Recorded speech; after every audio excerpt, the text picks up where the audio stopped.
Before we begin working, the first thing that we want to do is open up a photo. Now this can be a photo you took of yourself, or you can follow along with the image that I've provided in the resources section. So go ahead and click open and select Jeremy Deegan Original if you're following along, and click open, and it'll open that image up in Photoshop. Now the first thing that I want to do here is to get rid of the background. If you took your photo in front of a background that you like, that's great, you're already one step ahead. But in this instance, I don't like this background and I want it to be all white. So the first thing that I need to do is remove the background. There's a couple different tools that we can use to do that. If I go to the fourth option down and I left click and hold, you can see we have the quick selection tool and the magic wand tool. I'm going to do the quick selection tool, and this basically works like tracing. It's going to find differences in values and try to trace out what it thinks it wants me to select. And this works really great and is really easy for beginners. So I'm going to just left click right here at a difference between my shirt and the background, and I'm going to hold down and drag around my shirt, and as I do, it's going to start guessing what it wants to draw. Now it missed my arm at the bottom, so I'm going to go down here and trace around my arm, and it's going to pick that up also. Now I can let go and I can go up here by my collar, and I'm going to click and start tracing around my face, and it'll pick that up also. So this tool works really good. Now I'm going to hit Control D to deselect everything and show you the next tool, which is the Magic Wand tool. The Magic Wand tool is also going to find differences, but instead of tracing, I'm just going to click one time and it's going to find differences in values such as light and dark. There's a tolerance setting at the top, and based on what I set this is going to find the similar values to one another. So let me show you how that works. I'm going to set this number to 5 and click in my neck area, and you can see it selected just a small portion of colors that are related to one another.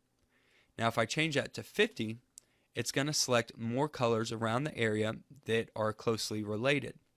If I want to add to that selection, I can hold down the shift key and you'll see a plus icon added to the magic wand. If I left click, it will actually add to that selection, and I can hold down shift and keep clicking and filling in these areas. The great thing about the magic wand is I can always change the tolerance. So if I want to do fine detail such as the hair, I could set it to a lower number, say 10 or 20. I can zoom in by hitting Control plus, and I can go ahead and hit shift and select some of these hair particles. Now this is going to be dependent on how well you want this to look. Of course, if you don't have crazy hair like I do, this might be a little easier. But basically, I could spend a long time going in here and selecting these things and making this look really good. But for the sake of this course, I'm just going to not worry about that now so I can show you the rest of taking out the background. Now if you want to get rid of a selection, you can hold down the Alt key and it'll turn into a minus sign. And then when I click, it'll actually deselect. So I'm going to hit Control D to deselect everything. I'm going to select the quick selection tool and go ahead and select me again. Ooh, let me undo that and start over. Come on now. Okay, grab my arm here, and I've got that piece down there. I'm going to go ahead and grab my face. Alright, that looks really good. And I'm going to grab the magic wand and see if I can't select maybe a couple of these pieces. So I'm going to zoom in by hitting Control plus, just some of these bigger hair pieces. I'm going to hold shift and select these. It grabs some of that white background, but that's okay. We can always tune that up a little bit later. Make sure it's got all this piece down here.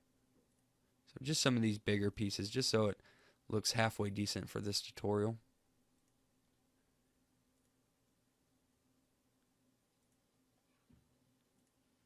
Oh, see, it grabbed the white background there. I don't want that. I'm going to hit Control Z to undo. And let me do this one.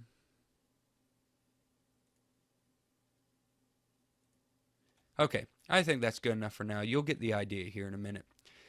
And let me deselect this little gray box down at the bottom. I don't want that in my arm. So I hit Alt and just deselect that little gray area at the bottom there. So now I just got me selected.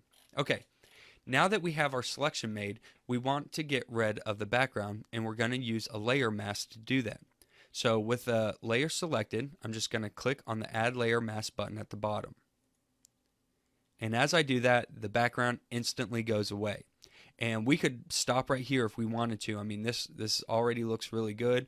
It looks like there's a little bit of bottom that got cut off, so I would want to crop that later on. And we're going to crop this whole photo anyways, but those things you just want to be aware of. I can see the transparent background going on right there at the very bottom. Now, if I wanted to refine this a little more, I can right-click on the layer mask itself, which is the black and white image, and go to Refine Mask. And then it's going to show me some options that will let me to actually refine this a little bit and try to get it looking a little smoother. Now if I have the marching ants, that's our selection. If I change the view here, I can do an overlay. I can do on black, on white. So even with the on white, this already looks pretty good. Now you can see there's some of that gray in my hair, and we would want to try to clean that up, either by using the selection tools or some mask tools. With a mask, basically you have values. Wherever there's black, there's no information, and wherever there's white, there is information. So here, if you look on the layers panel, you can see where there's white is the picture of me. That means that I could actually grab a brush, make it a white color brush, and start painting, and can bring that information back in, or I can make it black and erase that information. So I might actually go in there and erase out some of that gray in the background by hand. And again, it depends on how detailed you want this to look and how good you want to look. But for this tutorial, I just want to kind of show you the basics. So I'm going to change it to on black, and we have some adjust edge options here that we can change. We can do shift edge, which is actually going to shift in the edge of our selection. So as I do that, you can see some of that stuff going away, and then we can actually add more edge if we wanted more there. So I might bring that down a little bit. We can make a higher contrast, and in doing so, it's not making a whole lot of difference on this particular one. We can do feather, which is actually going to kind of eat away at the image. And smooth is if we wanted to kind of round it out the selection a little bit and make it a little more smoother. So I really don't want a lot of feather and smoothing going on because I want the hair to be kind of detailed. I would add a little contrast and maybe shift the edge some. And you could play around with these settings to try to get how you want them to look. Now I also have this little plus sign if I hover over the image that will try to fix some of these areas that aren't too good. So I'm just going to color right here, and you can see that that piece went away. So I'm going to do that in the hair, where I'm just going to click and hold and draw around, and it's going to try to guess and make the areas go away that shouldn't be there. And that seems to work pretty good, even though we get some bad hair particles flying around. Let's get rid of this white stuff on the top of the head here.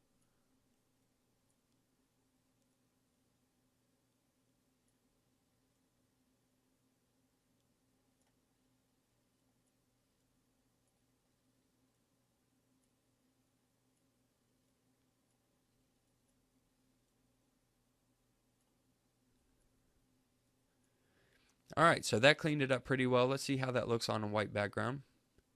Oh, it really ate away because of some of the settings that I have here. So maybe I need to change my shift edge back up a little higher, and you see it come back in. And the contrast, I can move that around to kind of see what the contrast is doing. So if it's low, you can kind of see through the hair a little more. As I move it up, it's going to eat away at it a little bit. Maybe a little bit of feathering. It's kind of a rough edge right there. I don't want too much feathering because it's softening that edge. So I'm just going to leave it here for now. I think this looks pretty good. Get rid of this right here. Okay, now I'm going to hit OK. All right. Now we have a transparent background with our image. So I can add a new layer, and I can put whatever I want. Actually, I need to move this down below because the background needs to be behind our image. So I'm going to move that down, and now I can fill this layer with whatever color I want and have that background. So I'm just going to pick a exaggeration of a color here, foreground color purple, and you can see it fills that in for me. But we want white, so I'm just going to change it to white. I'm going to go to Edit fill, and hit OK. And now we have our image on a pure white background, just like we want.